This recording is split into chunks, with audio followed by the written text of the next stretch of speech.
কবর প্রতিদিন ডাক দিয়ে বলে আনা বাইতুদ দুধ। প্রত্যেকের কবর প্রত্যেককে ডেকে বলে, ও আল্লাহর বান্দা, জানো আমি পোকামাকড়ের ঘর, পোকামাকড়ের ঘর।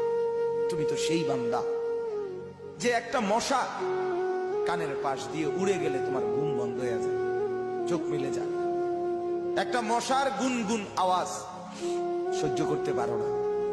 একবার কয়েল, একবার অ্যারোসল, একবার মশারি, এরপরও তুমি চাও যে একটা মশাও যেন আমার কানের কাছে গুনগুন না করে।